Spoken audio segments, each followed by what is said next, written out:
इस हफ्ते बहुत कुछ घटा है राजनीति की दुनिया में, चाहे इंडियन पॉलिटिक्स हो चाहे इंटरनेशनल पॉलिटिक्स हो। आप कुछ भी मिस ना करें। सारे latest political updates of this week, इस हफ्ते की सारी मेजर पॉलिटिकल हैपनिंग्स मैं आपको बताऊंगी इस वीडियो में। हाय, मैं हूं मानसी आपके साथ और एबीपी लाइव पॉडकास्ट। ये है वोटकास्ट में हमारी स्पेशल पेशकश पॉलिटिकल रिकैप। चलिए शुरुआत करते हैं। सबसे पहले बात इंडियन पॉलिटिक्स की उन गर्मा गर्म खबरों की करते हैं जो इस हफ्ते छाई रही। लोकसभा के फर्स्ट फेज में 21 राज्यों केंद्र शासित प्रदेशों की 102 सीटों पर वोटिंग शाम 6 बजे खत्म हो गई। सीटों के हिसाब से यह सबसे बड़ा फेज है। फाइनल वोटिंग प्रतिशत अभी तो नहीं आया है। सुबह पीएम मोदी ने सभी से वोट डालने की अपील की थी। उन्होंने हिंदी, तमिल, मराठी समेत 5 भाषाओं में ट्वीट किया था। वोटर टर्नआउट ऐप के मुताबिक शाम 5 बजे तक सबसे ज्यादा वोटिंग वेस्ट बंगाल में हुई, 77.5% हुई। सबसे कम वोटिंग बिहार में 46.32% हुई। 21 स्टेट्स में वोटिंग का अगर हम एवरेज देखें तो वो 62.8% रहा।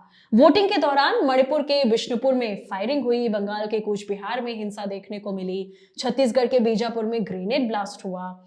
ब्लास्ट में एक असिस्टेंट कमांडेंट और जवान घायल भी हुए।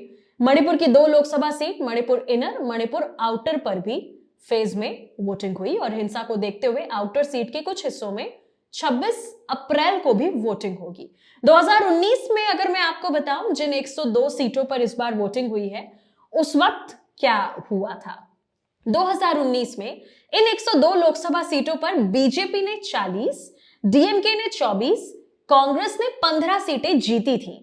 अन्य के खाते में 23 सीटें गई थी। इस फेज में ज्यादातर सीटों पर मुकाबला इन्हीं 3 दलों के बीच होता है। फर्स्ट फेज में 1625 कैंडिडेट्स चुनाव लड़ रहे हैं। इनमें 1491 पुरुष, 134 महिला कैंडिडेट हैं। 8 केंद्रीय मंत्री, एक पूर्व मुख्यमंत्री, एक पूर्व राज्यपाल भी इस बार चुनाव मैदान में है। इस फेज के बाद आपको बता दें कि 26 अप्रैल को अब दूसरे फेज की वोटिंग होगी लोकसभा चुनाव 2024 के लिए। कुल 7 फेज हैं और 543 सीट्स के लिए 1 जून को मतदान खत्म होगा। सभी सीटों के रिजल्ट्स 4 जून को आएंगे। चलिए अगली मेजर पॉलिटिकल खबर की ओर बढ़ते हैं। ईडी ने दिल्ली के मुख्यमंत्री अरविंद केजरीवाल को लिकर पॉलिसी केस में गिरफ्तार किया था, जिसके चलते अरविंद केजरीवाल अभी दिल्ली की तिहाड़ जेल में कैद हैं। ईडी ने बीते 1 से 2 दिन में यह दावा किया कि अरविंद केजरीवाल खाना नहीं खा रहे हैं, वो खाना जो कि डॉक्टर के द्वारा प्रिस्क्राइब किया गया है। ईडी का कहना है कि टाइप 2 डायबिटीज होने के बावजूद भी अरविंद केजरीवाल जानबूझकर आम और मीठा ज्यादा खा रहे हैं, जिससे उनकी शुगर बढ़े और उनको मेडिकल ग्राउंड्स पर बेल मिल सके। जिसके चलते अरविंद केजरीवाल के लॉयर ने कहा कि अब 48 बार अभी तक खाना खाया है, जिसमें सिर्फ 3 बार आम खाया है। एक दलील यह भी पेश की गई दिल्ली के सीएम की ओर से कि कोर्ट अनुमति दे कि जेल अधिकारी उन्हें इंसुलिन दे और हर दिन रोज 15 मिनट वीडियो कॉन्फ्रेंसिंग के थ्रू वो अपने डॉक्टर से बात कर सके और उस वीडियो कॉल में उनकी धर्मपत्नी भी हो, ऐसा उन्होंने अपील की है। और कोर्ट ने थर्सडे को आदेश दिया है कि जेल अथॉरिटीज केजरीवाल की डाइट रिपोर्ट और मेडिसिन जो वो लेते हैं उसके ऊपर एक रिपोर्ट सबमिट करें। दिल्ली के उपराज्यपाल वीके सक्सेना ने तिहाड़ जेल में बंद दिल्ली के सीएम अरविंद केजरीवाल को ओपन लेटर लिखा है। ये भी आपको बता दें, उन्होंने कहा है कि आपके मंत्रियों की अपनी गलती के लिए अधिकारियों को दोषी ठहराने की आदत हो गई है। उपराज्यपाल सक्सेना का ये लेटर दिल्ली सरकार में मंत्री आतिशी की दिल्ली जल बोर्ड के सीईओ को सस्पेंड करने की मांग पर सामने आया। दरअसल हुआ ये कि उत्तर पूर्वी दिल्ली के फर्श बाजार इलाके सार्वजनिक नल से पानी भरने के विवाद में नाबालिग लड़की ने महिला की चाकू से मारकर हत्या कर दी थी और आतिशी ने एलजी से कहा था कि पानी की कमी के कारण फर्श बाजार में हिंसा के बाद एक महिला की मौत की इस चौंकाने वाली घटना के मामले में माननीय एलजी से अनुरोध है कि 24 घंटे के अंदर दिल्ली जल बोर्ड के सीईओ को तुरंत निलंबित करें, क्योंकि यह घटना उनके अंडर हुई है। फिलहाल हम आगे बढ़ते हैं पॉलिटिकल रिकैप में। वो कौन सी पॉलिटिकल अपडेट जो इस हफ्ते छाई रही, बात करेंगे राहुल गांधी और अखिलेश यादव की जॉइंट प्रेस कॉन्फ्रेंस की।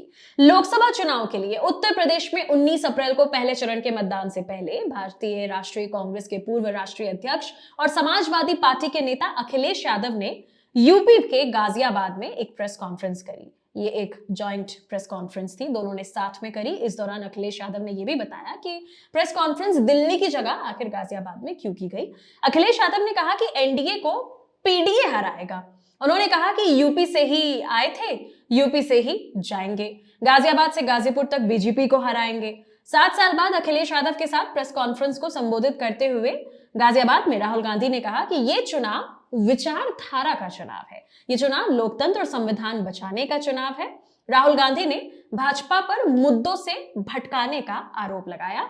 राहुल गांधी ने दावा किया कि भाजपा महज 150 ही सीटों पर सिमट कर रह जाएगी। राहुल गांधी ने प्रेस कॉन्फ्रेंस में यह भी कहा कि एक और आरएसएस और भाजपा है जो लोकतांत्रिक सिस्टम को खत्म करने की कोशिश कर रही है, दूसरी ओर इंडिया गठबंधन संविधान और लोकतंत्र को बचाने की कोशिश कर रहा है। बेरोजगारी, महंगाई समेत चुनाव में कई बड़े मुद्दे हैं, राहुल गांधी का कहना है, मगर भाजपा 24 घंटे मुद्दों से भटकाने की कोशिश करती रहती है। इंडिया गठबंधन एनडीए का सफाया कर देगा। कांग्रेस नेता राहुल गांधी ने अमेठी से चुनाव लड़ने पर इनकार नहीं किया। उन्होंने ये भी कहा कि मुझे पार्टी से जो भी आदेश मिलेगा मैं उसका अनुसरण करूंगा।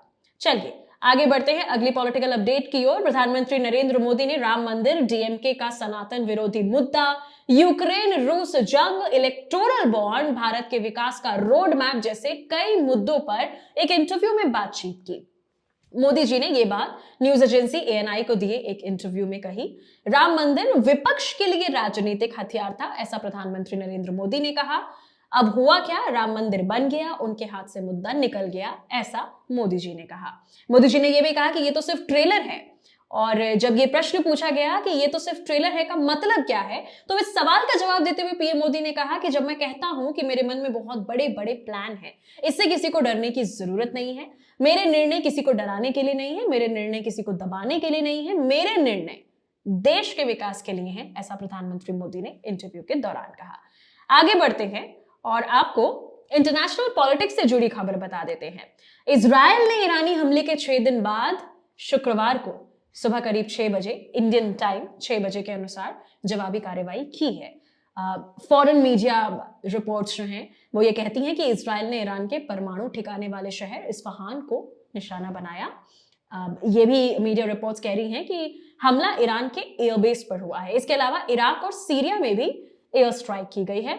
इस्फहान, आपको बता दें कि ये वही पार्ट है जहां नतांज समेत ईरान की कई न्यूक्लियर साइट्स मौजूद है। अब ऐसा ईरान की मीडिया रिपोर्ट्स भी कह रही हैं कि धमाकों की आवाजें सुनाई दी है। हमला ईरान के सुप्रीम लीडर अली खामेनेई के 85th बर्थडे पर हुआ। हालांकि इजराइल ने अभी तक हमले की कोई पुष्टि नहीं की है। वहीं ईरान ने कहा है कि उन्होंने इस्फहान में 3 ड्रोन्स को मार गिराया है। आपको बता दें कि इससे पहले 13 अप्रैल को ईरान ने इजराइल पर 300 से ज्यादा मिसाइल और ड्रोन से हमला किया था। हमले को रोकने में फ्रांस, ब्रिटेन, अमेरिका ने इजराइल की हेल्प भी की थी। इजराइल ने कहा था कि ईरान के 99% हमलों को रोक दिया गया।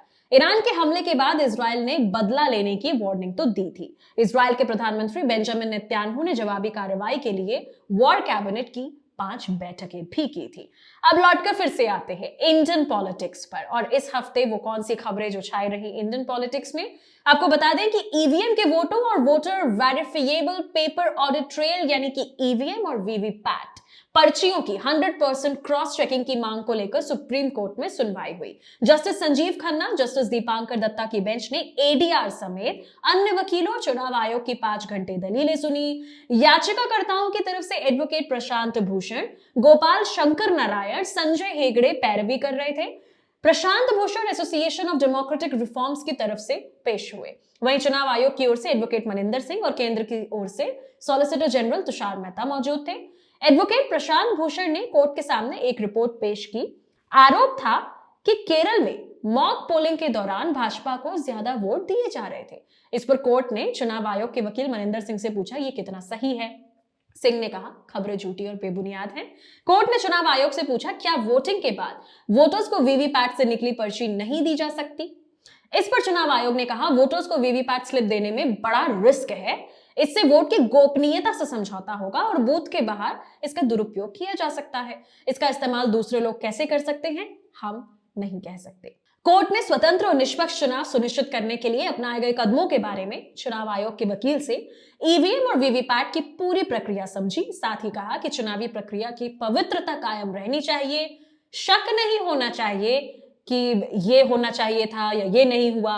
इसके बाद कोर्ट ने फैसला सुरक्षित रख लिया। तो ये थी कुछ major political happenings of this week, हमारे देश में और विदेश में भी जो हुई और जो मैंने आपके साथ शेयर की।